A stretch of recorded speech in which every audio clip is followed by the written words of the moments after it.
over here that are boarded. There's where the exhaust vent is, and then here is where the grill door and the preteen door, which is now secured so that we can open it up from the inside. It's bolted on the inside. You'll see that. I'll show you. Now those are. I'll show pictures of how that is, and then here's the back. Also where the trees and bushes were, and then straight down where this door was being used. The window down here to the workshop was being used as a doorway with all the bushes and trees growing over it. It's like a forest down there, and you couldn't see it from anywhere. So that's been secured. It's got triple plywood securing on the inside, double on the inside going from the outside. The original plywood is on the outside. And quick tour. This is the lower lobby coming up the stairs to the landing going up to the second floor. And I'm going to just walk up these stairs. And this is the upper lobby. Now this is the upper bowling area that we want to do to 1929 with the stuff we'll see downstairs. But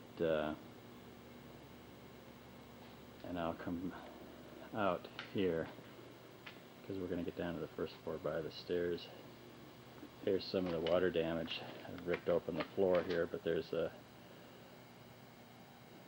approach and lanes underneath these lanes. So really there's 16 lanes up here. There's 8 lanes built in 1960 on top of the 8 lanes that were put in 1929 when the last major renovation to this building was done, and for which we have the plans. The copies are down at, or they're on file down in city records, and we had copies made. Now we're going to come out and go down to the first floor from this stairwell on the side here, but we'll do that later.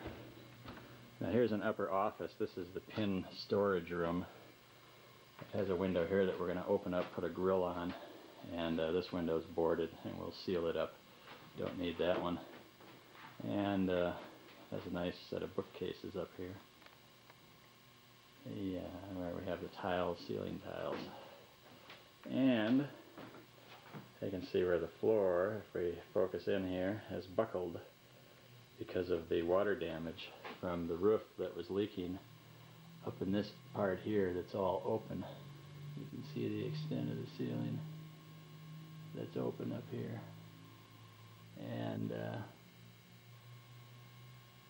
that's where the water damage came in and damage there, and also damage down in the first floor, of course. You'll see some more water damage back in here. I opened up this wall to get to the pipe to be able to feel it, and I actually went up inside.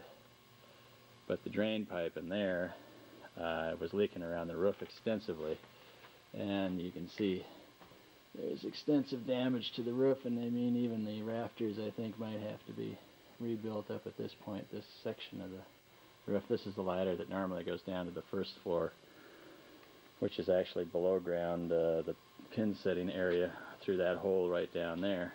And I've got it up here so I can look up in the attic. We'll crawl up in the attic in the other part. Here's the back door. This is the shipping and receiving door, which is big enough, and it has been secured to the frame from the inside with just lag screws now, but I'll put 9-inch bolts in there going all the way through, bolted on the inside, and carriage bolts from the outside coming in, and put some harder wood that's over here now and up against there to brace that, and that'll be a permanent brace that then we can also take apart fairly easily and use it when we start needing to remove stuff from this level. Getting it from the first floor is another question. I just wanted to show the hole going down into the first floor, which has got a fan down there. We'll see that when we get down there. Now here's where the pin setting machines were, back in the pin setting area, looking back out to the front.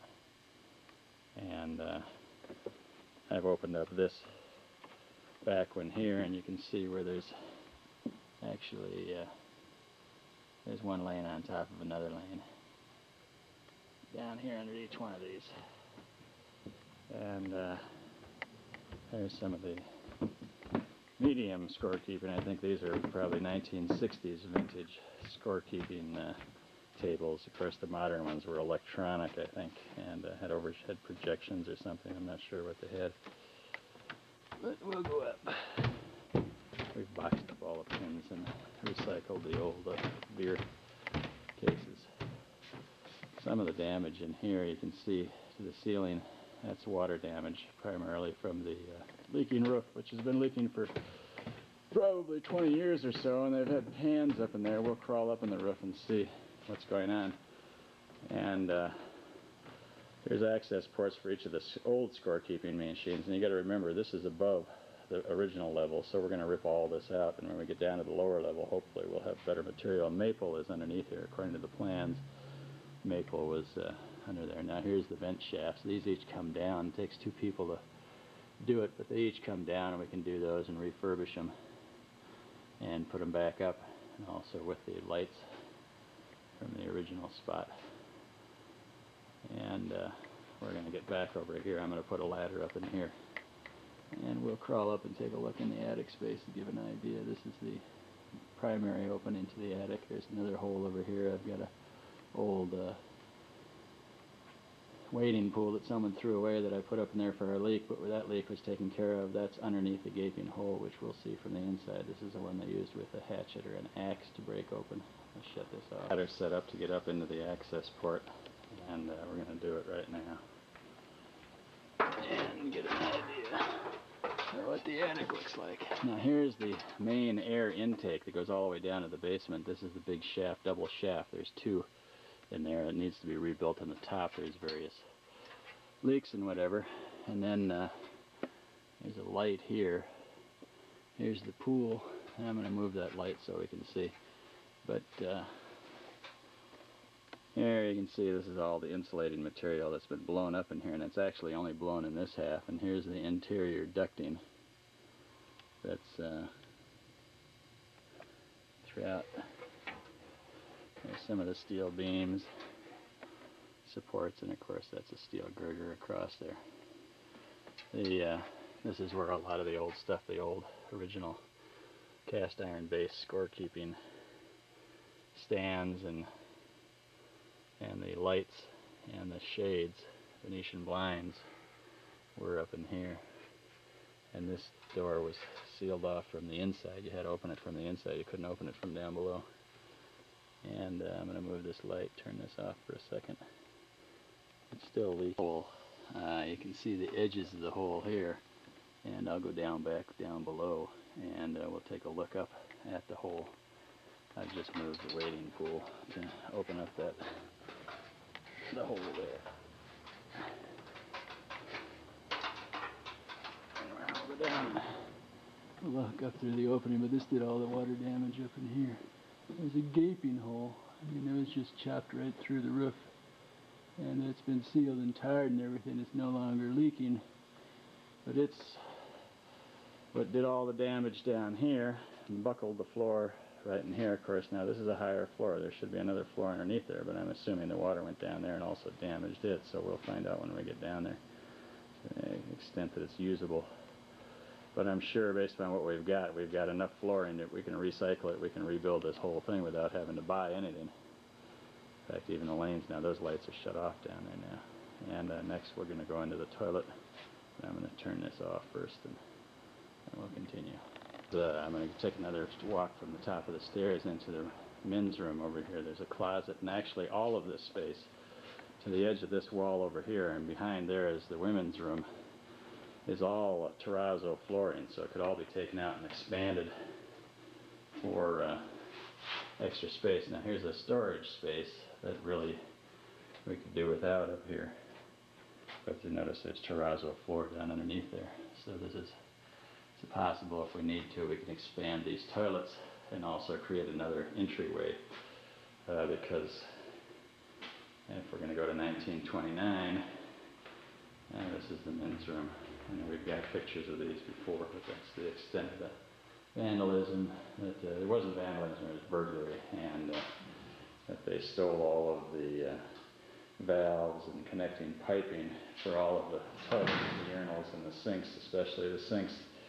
There was so much there that they wanted that they just took the whole things and busted them completely to get all the piping involved with sinks.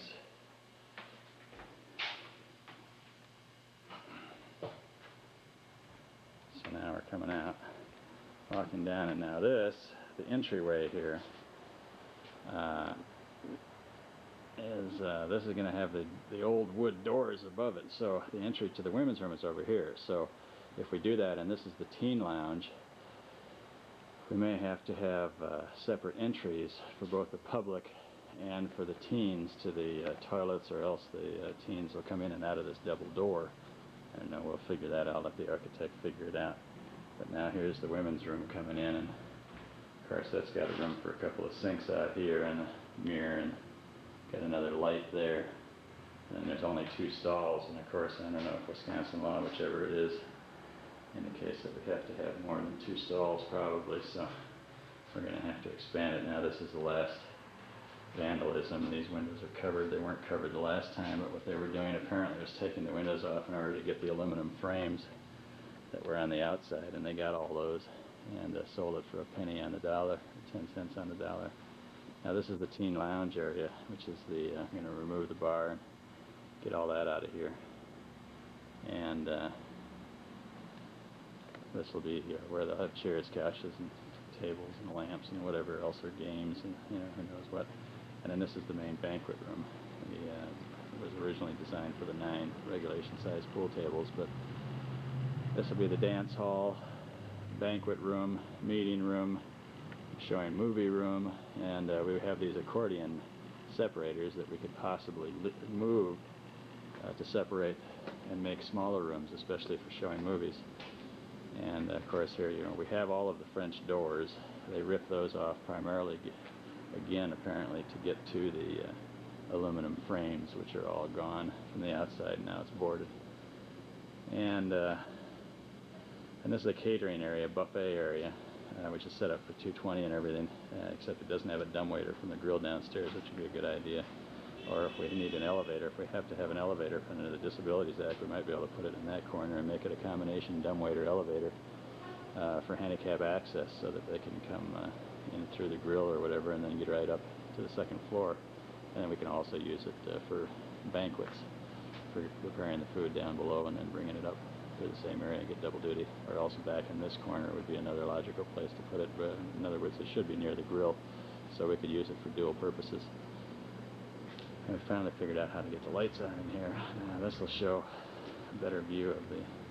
Now also these, the guardrail, the handrails that were on either side of the wrought iron, they were stolen this last time when the steel door was broken out down at the 1st floor on the stairwell here, which is where we're going now. Now we're going down into the 1st floor through the stairwell. This is the upper landing where the roof access, where we were and saw, and I'll show a picture of that. This is the roof access port. If it'll ever clear up and be able to see it. But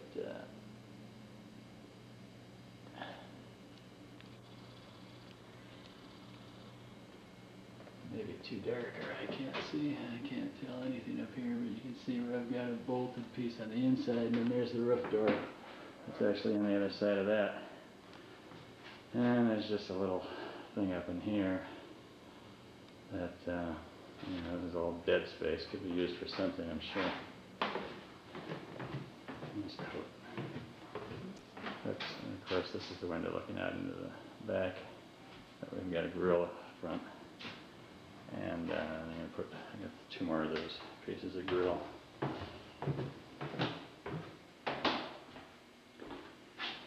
here we've got a light. And I've got 1 radiator piece here. And this is the door that I did yesterday. It took all afternoon yesterday to bolt that. I had to keep going in and out in order to get the holes drilled in the proper places. But now that's bolted from the outside to the inside with 9-inch bolts, which can be taken off. And we can remove the door. The wood bracing is attached to each door, and then